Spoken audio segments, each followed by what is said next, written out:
बिस्मिल्लाहिर्रहमानिर्रहीम, अस्सलाम वालेकुम। मैं हूं ईसा नकवी, मेरे साथ फैसल राजा साहब मौजूद हैं और इस वक्त जनूबी एशिया पाकिस्तान और इंडिया के दरमियान जंग के गहरे काले बादल मंडलाते हुए दिखाई दे रहे हैं और पाकिस्तान इस वक्त हाई अलर्ट पर है। क्या हो सकता है अगले 72 घंटों में? क्या इंडिया राफेल तैयारों और S-400 मिसाइल डिफेंस सिस्टम को टेस्ट करना चाहता है? क्या एग्जैक्टली पाकिस्तान और इंडिया के दरमियान सूरत हाल उस नहज पर है? इस वक्त इंटेलिजेंस हलकों में किस किस्म की रिपोर्ट्स चल रही हैं और इस पूरे मंजरनामे पर बात करेंगे जो अब डेवलप हो चुका है पहलगाम इंसिडेंट के बाद। जनूबी कश्मीर का वो सियाहती मकाम जहाँ पर गुज़श्ता रोज़ जो इंसिडेंट हुआ, आपके इल्म में है कि 3 गनमैन लाइट वेपन्स के साथ आए और 27 सयाहों को मार दिया गया और उसके बाद वो फरार भी हो गए। अब इसकी बहुत सारी परतें हैं, बहुत सारे पहलू हैं जिन पर मैं आने वाली वीडियोस में आपके सामने माजी के कुछ हवाला जात पे रखूँगा। हमारी हुकूमत की कमज़ोरियाँ, हमारे दफ्तर खारजा की कमज़ोरियाँ, लेकिन इस वक्त अप फ्रंट सिचुएशन क्या है? 56 इंच की छाती नरेंद्र मोदी जो इस वक्त सेंटिमेंट है, माचो मैन है ये और ये बदला लेगा और अटैक कर दो पाकिस्तान पर, ये वो सूरत हाल है, वॉर मॉन्गरिंग है जो इंडिया में चल रही है। राजा फैसल साहब कल दोपहर 3 बजे से इंसिडेंट के बाद से इंडियन मीडिया पर मुख्तलिफ अपीयरेंसेस दे चुके हैं और मेरे साथ इस वीडियो के फ़ौरन बाद इन्होंने अर्नब घोष तमामी के शो में भी बैठना है। फैसल राजा साहब, कुछ चीज़ें तो हम चलें बाद में डिस्कस करेंगे, पहले तो मुझे ये बताएं कितना सीरियस है ये इंसिडेंट और कितना लाइकली है कि इंडिया ऑफिशियली पाकिस्तान पर इसका इल्ज़ाम लगा सकता है? देखें, ये बहुत सीरियस है। ये इतना ही सीरियस है जैसे कि 26/11 को वो सीरियस लेते थे और उसके तनाजुर में वो बहुत से ऐसे डिसीजंस करते रहे जिसमें कि ऑफ कोर्स पाकिस्तान के साथ उन्होंने उस वक्त से डिफेंसिव ऑफेंस अपनाई हुई है जिसमें कि पाकिस्तान को इंगेज किया हुआ है वेस्टर्न बॉर्डर पे। नाउ दिस हैपनिंग, उसको वो इस पैमाने पे इंडियन मीडिया पे पेश किया जा रहा है जैसे कि ये कश्मीर लेवल का एक 26/11 है और इसको वो इंटरनेशनली पाकिस्तान के खिलाफ, जियोपॉलिटिकली पाकिस्तान के खिलाफ, पाकिस्तान की जो साख्त है वो उसको कमज़ोर करने के तनाजुर में इस्तेमाल करना चाहते हैं और ख़ुसूसन ये मुसलमानों के खिलाफ एक सेंटिमेंट उभारने का भी एक इनका ज़रिया है। उसकी वजह ये है कि आपको बहुत अच्छे तरीके से पता है कि इस इंसिडेंट के में उन्होंने एक और चीज़ जो कि प्रोपोगेट की है वो ये है कि चुन चुन के लोगों से पूछा गया, अगर कोई मुसलमान था तो उसको नहीं मारा गया, अगर कोई गैर मुस्लिम था तो उसको मारा गया, हिंदूज जो कि पूरे मुल्क से आए हुए थे उनको भी मारा गया और इंटरनेशनल्स को भी मारा गया। इवन के Arnab Goswami started talking about an Italian national and an Israeli national because he wanted to give it an international look कि इंटरनेशनल लोगों को ये जो इस्लामिक जिहाद है वो मार रहा है, हालांकि ऐसा कुछ नहीं। ऑप्टिक्स क्या है? नरेंद्र मोदी कट शॉट करते हैं, सऊदी अरब का विजिट, पहुंचते हैं, एयरपोर्ट पर मीटिंग करते हैं, सामने अजीत डोवल, सुब्रमण्यम जयशंकर, वज़ीर ख़ारजा और नेशनल सिक्योरिटी एडवाइज़र और उनके दीगर अहलकार मौजूद होते हैं। तो ये जो अब तक के ऑप्टिक्स हैं कि इंडियन मीडिया और सोशल मीडिया, उसने तो इल्ज़ाम लगा दिया पाकिस्तान पर।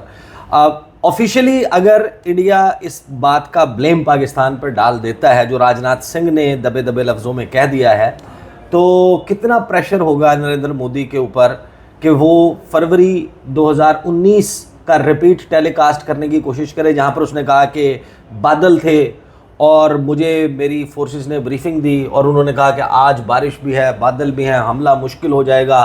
तो मेरी रॉ विजडम ने काम किया और मेरी रॉ विजडम ने कहा कि ये तो समय बहुत अच्छा है, अगर बादल जो है उससे हमें परेशानी है तो उनके रडार भी हमें नहीं ढूंढ पाएंगे और फिर ये मैंने कहा कि हमला कर दो। लोग उस पर हंसते भी बहुत हैं, but is that a possibility? देखिए, ये हाईली पॉसिबल है। अगर ये उनकी तरफ से ना भी हो तो मेरे ख्याल में जो अमित शाह हैं, जो कि इस वक्त ऑब्वियसली कश्मीर में आए बैठे थे और यहाँ से वो वापस चले गए क्योंकि मोदी जी वापस आ चुके हैं और वहाँ पे एक अहम मीटिंग होने जा रही है जो कि सीसी मीटिंग जिसको कहते हैं, कि वो उसमें वो बहुत से ऐसे डिसीजंस लेंगे पाकिस्तान के बारे में कि वो क्या करना चाहते हैं और इसके ऊपर वो क्या लाया अमल रखना चाहते हैं। लेकिन सो फार मेरे ख्याल में अमित शाह को गैलरी प्ले करने का बहुत अच्छा मौका मिला।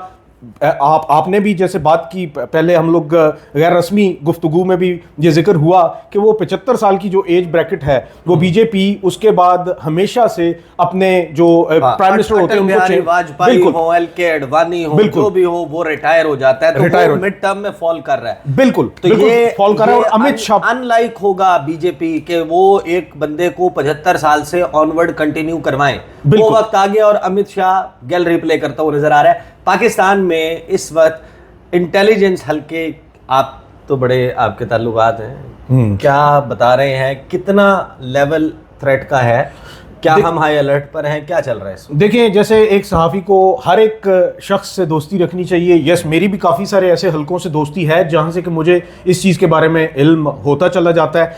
कल रात से, जिस वक्त से ये मीडिया पे वहाँ से भड़कें मारी जा रही हैं थ्रू आउट, वैसे भी हमारी जो मिलिट्री फोर्सेस हैं वो 24 घंटे इस चीज़ के लिए तैयार होते हैं, लेकिन सिंस येस्टरडे दे वर हाई अलर्ट, और पूरे एलओसी पे और पूरे पाकिस्तान की वर्किंग बाउंड्री पे और पूरे पाकिस्तान के हर एक बॉर्डर पे high alert, all of the forces from Pakistan side उनकी तरफ से चल रहा था। उसकी वजह यह है कि ठीक है, हो सकता है ये बेवकूफ़ उस तरफ से बेवकूफ़ ही होंगे, लेकिन ऐसे ही बेवकूफ़ जो हैं वो ऑब्वियसली फरवरी 2019 की तरह का एक और ड्रामा स्टेज कर सकते हैं, और उससे अवॉइड करने के लिए of course Pakistan is on high alert. लेकिन अगर इसी तनाजुर में कुछ भी भारत की तरफ से किया जाता है और उसका मुंह तोड़ जवाब दिया जाएगा, और मेरे हल्के जो कि जिनके साथ मेरी दोस्ती है, उनका ये कहना है कि मिलिट्री लीडरशिप इस वक्त ऑन हाई अलर्ट है, और उनकी तरफ से एक ही जवाब है कि जो भी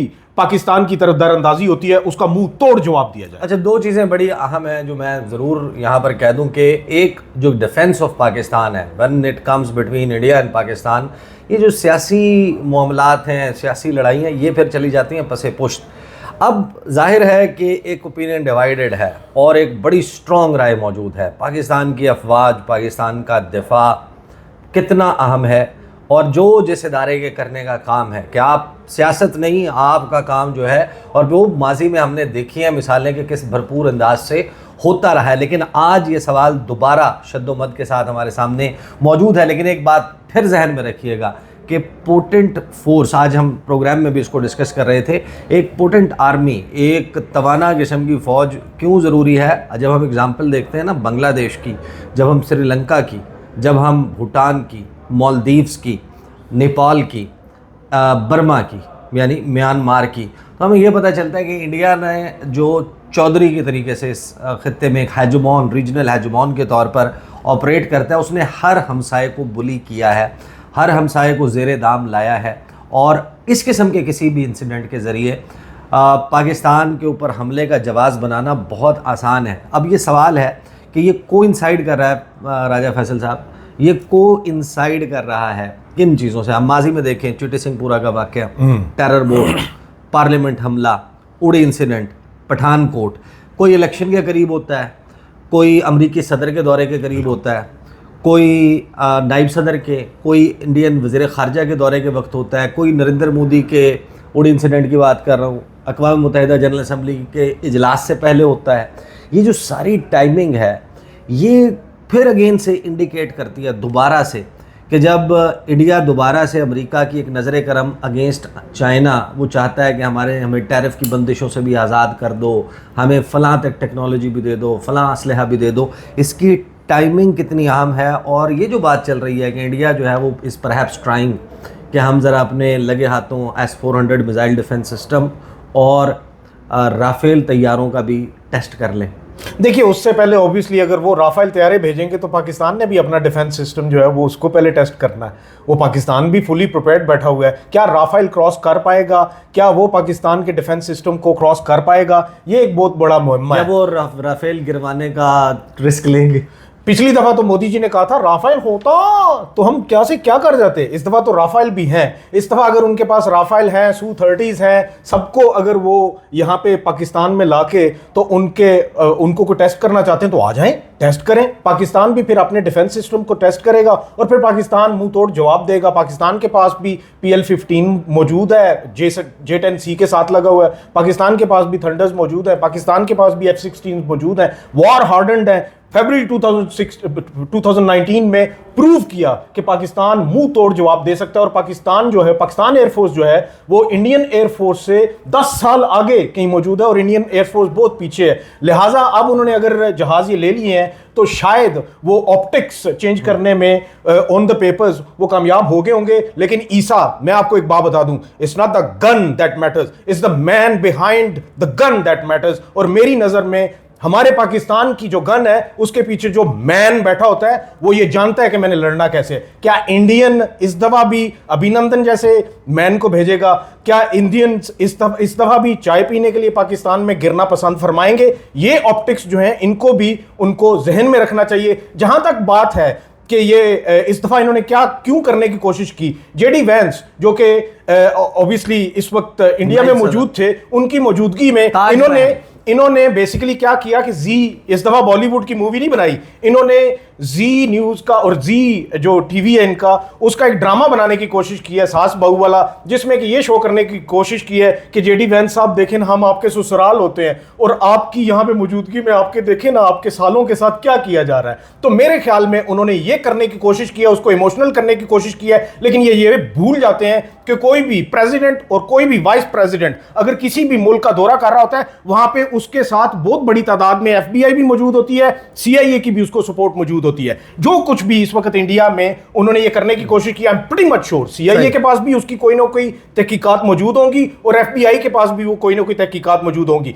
इस सारे तनाजुर में प्रेसिडेंट हो या वाइस प्रेसिडेंट हो, वो सबसे पहले अमेरिकन है और वो ये सोचेंगे कि इन्होंने क्या करने की कोशिश की है और वो वैसे ही इनके जी ड्रामे जो है वो नहीं देखते होंगे और बॉलीवुड की मूवियां भी नहीं देखते होंगे। अच्छा, एक रियलिटी चेक ज़रूर जहन में रखें। वो रियलिटी चेक ये है कि इंडिया जो है वो पॉपुलेशन के एतबार से पाकिस्तान से लगभग 6 गुना बड़ा है, रकबे के एतबार से लगभग पाकिस्तान से 4 गुना बड़ा है, इकोनॉमी के एतबार से पाकिस्तान से उसकी साइज़ ऑफ इकोनॉमी बहुत बड़ा है, बाइंग कैपेसिटी ज़्यादा है, वेपन्स ज़्यादा हैं, नंबर ऑफ सोल्जर्स ज़्यादा है, उनके पास रिसोर्सेज ज़्यादा हैं, इंटरनेशनल लॉबी ज़्यादा स्ट्रॉन्ग है, उनके पास जो है वो फ्यूल की स्टोरेज एंड कैपेसिटी परचेस वो उनके पास ज़्यादा है।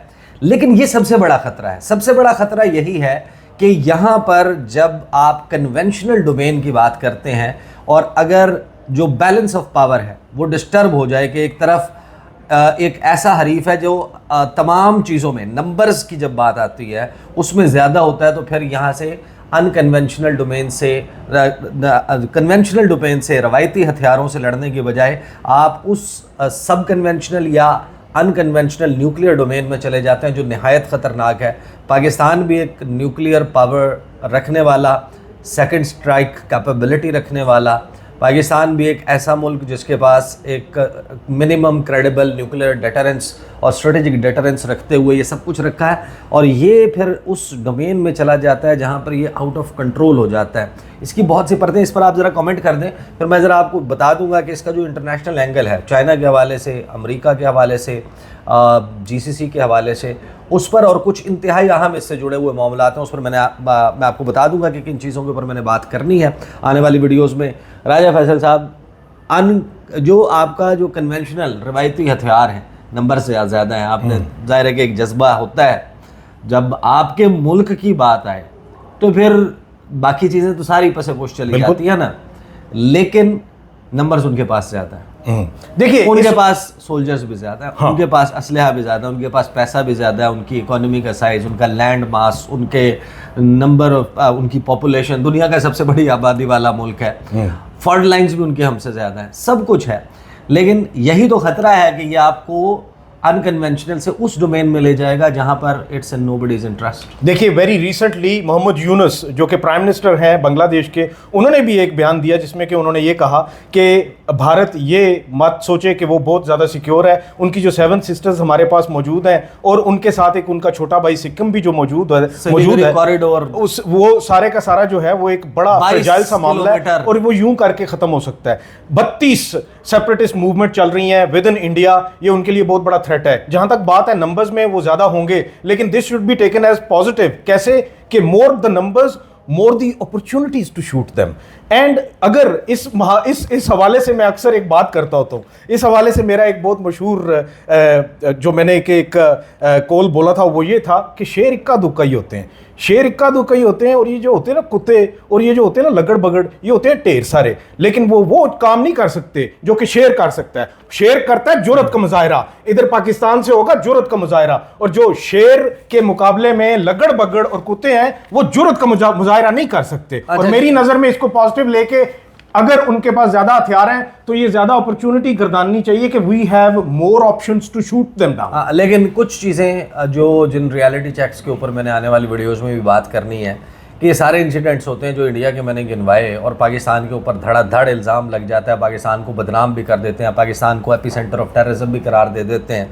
और उसका जवाब जिन्होंने देना है, दासू 1 अटैक होता है, दासू 2 अटैक होता है, जाफ़र एक्सप्रेस का इंसिडेंट होता है, उसके बाद सानिया APS की बात कर लें, मेहरान बेस का अटैक है, चाइनीज़ कौंसलेट कराची पर हमला है, उसके बाद PC गवादर पर हमला है, कोयटा सरीना की पार्किंग में जो बॉम्बिंग हुई थी चाइनीज़ एम्बेसडर को टारगेट करने के लिए, पाकिस्तान को इंटरनेशनल इन्वेस्टर के लिए नो गो एरिया बनाने का मामला हो, EU डिसइंफो लैब जहाँ पर इंफॉर्मेशन क्रिएट करके उसको लॉन्डर करके उसको पाकिस्तान के ख़िलाफ़ प्रोपेगेंडा के लिए इस्तेमाल करना होता है, उसका काउंटर करना है शहबाज शरीफ साहब की सरकार ने। मैं प्रैक्टिकली मैंने आज तक किसी हुकूमत को इतना जो है वो लेटा हुआ नहीं देखा। हमारे वज़ीर दिफा सुबह दोपहर शाम आप उन्हें 10 मरतबा फ़ोन करके कहें कि इमरान खान के ख़िलाफ़ बयान देना है, वो खड़े होते हैं। हमारे कान अब तरसते हैं कि ये राजनाथ सिंह को जवाब किसने देना है, ये अमित शाह को जवाब किसने देना है, जयशंकर को जवाब किसने देना है, नरेंद्र मोदी को जवाब किसने देना है। एक के बाद एक सक्सेसिव उनके जो लोग रहे हैं, उनके दफ्तर खारजा से लेके आपको नज़र आता है एक विजिबल चेंज। पाकिस्तान की मौजूदा हुकूमत needs to step up its efforts. आपके पास इररिफ्यूटेबल अनडिनाइबल रिपोर्ट्स मौजूद हैं, डॉसियर्स मौजूद हैं, फ़ोन कॉल्स के रिकॉर्ड्स मौजूद हैं, अकाउंट के नंबर्स मौजूद हैं, दिल्ली से इंडिया के कौन कौन से बैंक से अफ़गानिस्तान में किस किस अकाउंट में कितने पैसे ट्रांसफ़र हुए, जलालाबाद के कौंसलेट में क्या हुआ, कंधार में क्या हुआ, कहाँ पर BLA के ट्रेनिंग कैंप्स बनाए गए, किस जगह पर मजीद ब्रिगेड को जो है वो फंडिंग और असलहा फराहम किया जाता है, इन सब को इसको हाईलाइट किसने करना है, इसके ऊपर बात किसने करनी है, इसके हवाले से कुछ इंतहाई अहम तफसीलात इंशाल्लाह मैं रखूँगा। Faisal, you want to add something? या I just wanted to add कि मेरी नज़र में आपने बहुत अच्छा एक पॉइंट रेज किया है। ये अपोजिशन पार्टी हो या फिर ट्रेजरी बेंचेस हों, इस वक्त एक चीज़ का ख्याल रखना चाहिए कि वो आपसी जो लड़ाइयाँ हैं जिसकी वजह से कि भारत को ये लगता है कि वो शायद इस दफ़ा कामयाब हो जाएगा, ये भारत को मुंह तोड़ जवाब देने का वक्त है। और मेरी नज़र में जब भी कोई हमारी तरफ आपस में तो चलें, छोटी मोटी लड़ाइयाँ होती रहती हैं। जवाब तो दिया था फरवरी 2019 में, अब देखते हैं। हाँ, और आपसी लड़ाइयाँ तो होती रहती हैं, लेकिन एक चीज़ हमेशा याद रखनी चाहिए कि जब भी मुल्क के ऊपर, जब भी नेशन के ऊपर किसी की नज़रें आ जाएं तो उसका जवाब मुंह तोड़ जवाब देना चाहिए। मैं यहाँ पे आखिरी बात 72 घंटे ये जो राजा साहब आप बताना मेंशन करना भूल गए कि इस वक्त जो आपने मुझे आकर बताया कि जो इस वक्त चल रही है इंफॉर्मेशन, बिल्कुल, और उसमें जो बात चल रही है कि next 72 hours are very crucial, क्योंकि जब तक डिप्लोमेसी का एक बड़ा एफर्ट नहीं हो जाता, एक क्वाइट जो जिसे कहते हैं कि प्रिएम्प्टिव डिप्लोमेसी का एफर्ट नहीं हो जाता, वो भी इंटरनेशनल पावर्स की तरफ से, ये ख़तरा बहरहाल मौजूद है कि अगले 72 घंटे में कोई बहुत बड़ा मिसएडवेंचर। मेरी इतलात के मुताबिक US का वो ओहदेदार जो कि जनूबी एशिया को देखता है वो वहाँ से निकल चुका है और मेरे ख्याल में वो अपना रोल प्ले करने की कोशिश करेंगे। लेकिन at the same time Isa last final thing जो कि मैं हाईलाइट करना चाहता हूँ, और वो ये है कि पाकिस्तान एक पीस लविंग कंट्री है।